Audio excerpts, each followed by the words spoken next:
Every enthusiast knows when it comes to haulers, it's not a matter of if, it's a matter of when.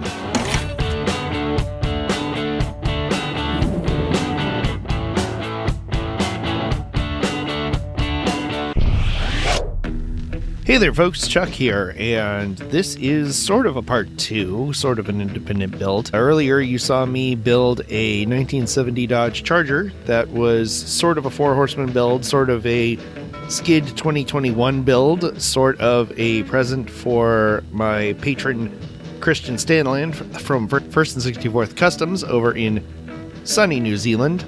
And in that video, I took a 1970 Dodge Charger from shiny to shabby, and in this one we are doing the hauler that went with the Charger and was part of the Skid 2021 part of the build.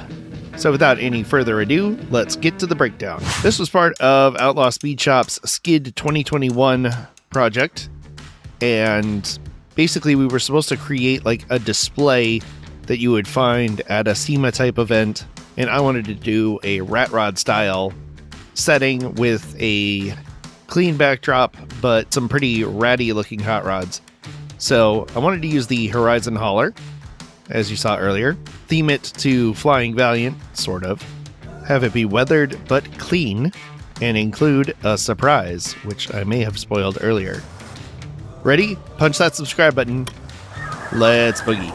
I guess technically this wasn't my first real hauler build since I did that Halloween one, but this was my first one using a premium hauler. Fortunately, taking it apart was quite simple. I used the Pledge floor wax. This is back before I switched to Jim Silva's Gauzy, and I drilled out the headlights because I had a plan for those. For being a premium, there was a decent amount of plastic on the build. There was a lot of filing and drilling and filing. I wanted to add a real steering wheel to this, and there was this weird kind of tube running through the interior, so I just drilled that out and added a 3D printed wheel. Then it was off to the painting. The Charger was a dark blue, so I wanted to use some contrasting colors, so I went with a reddish orange and a yellow. This one I also used the highlight and low light technique of using black primer and white primer to add shadows, and the trick with making that work, I'm finally learning with this build, is to go thin on the actual colors so you can actually see a little bit of the dark color through the bottom, and that does create a really nice tone to it. Now here's part of the surprise, was adding that little door change to a light blue, and then it was on to the detailing, and this was a lot of fun. I really enjoyed detailing this one. I of course started with Stuart Simple mirror paint, and this is a 3D printed horn setup that I found on Thingiverse. And the mirror paint is great for things like the doors, like door handles, reflectors, and chrome bumpers. And there it is. There's my little surprise. For the Skid build, there was only one picture that was allowed to be submitted. So on that side, you would see the Flying Valiant Racing Team logo. But on the right side, where the steering wheel would be if this was a New Zealand hauler, I went with a replacement door from 1st and 64th Customs. I made up some fun decals in Photoshop. I had this winch that I 3D printed for the hauler area, and these really cool bull horns that I found. I used some bone white and then tipped them off with some gray and then finally some black on the very ends and added some stripes. I used desert khaki for the rope in the middle and then gave a wash of Tamiya black over everything. And this is going back to the Charger style build, starting with a light gray for where the paint had faded to primer and then bringing on the rust. And so far this is my favorite weathering technique that I've incorporated into my builds because it just works as far as looking extremely realistic and not taking a ton of effort and not having to dirty up your airbrush a whole bunch. It's a lot of dry brushing and stippling, and at first it looks terrible and it looks like you're ruining everything, but then you bring the rust in and you go, oh, this makes sense now. And this one you start from the outside in. So you start with the areas where the paint would be faded, and you go back a little bit and you put the chipping color in. Here I'm using an AK Interactive pencil for that. And you take that right up to the edge of the paint fading, and then you come in and follow that up with your rust. And you work your way up to the lighter colored rust that would be on the top of the layers of filth and grime. And it just works. A lot of builders like to start with the dark color and work their way up, and generally speaking, that is a good way to go.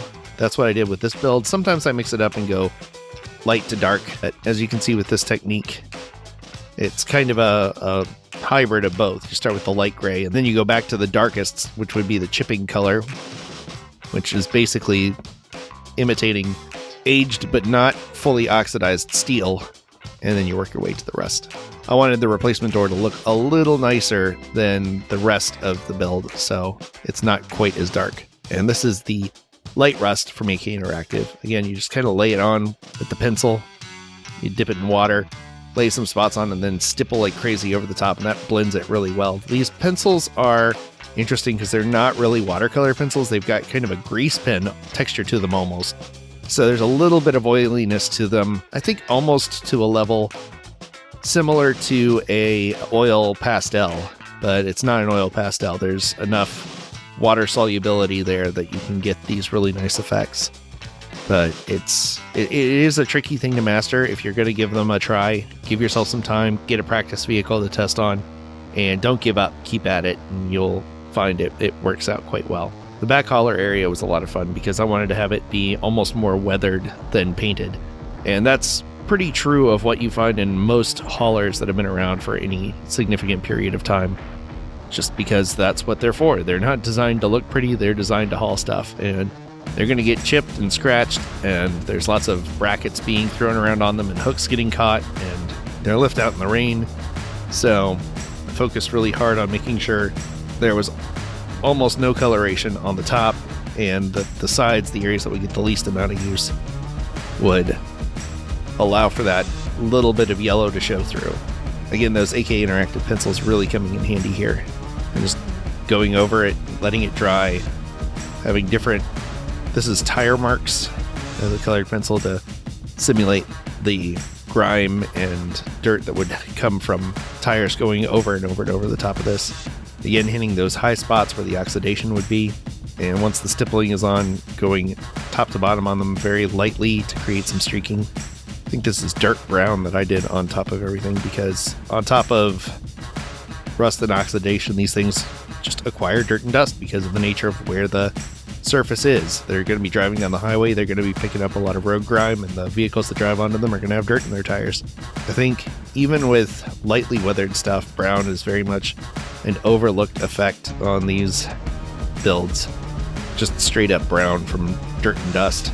And this is Tamiya panel liner in black and some earth brown wash on the bottom. I believe this is Subtle Dirt from MIG, which is an oil-based product. So I would have put some dull coat over the top of this to protect the paint, because while the acrylic would not be affected by an oil-based wash, the pencils would be, because they have that kind of oily greasiness to them. So anytime you use the pencils, you want to follow that up with some clear coat to hold it in place. This was when I really first started dabbling in rhinestones as lenses, and I'm still not sure if I love it or not. It's a interesting effect. It's a good way to simulate the David John's prized lensed headlamps and tail lamps.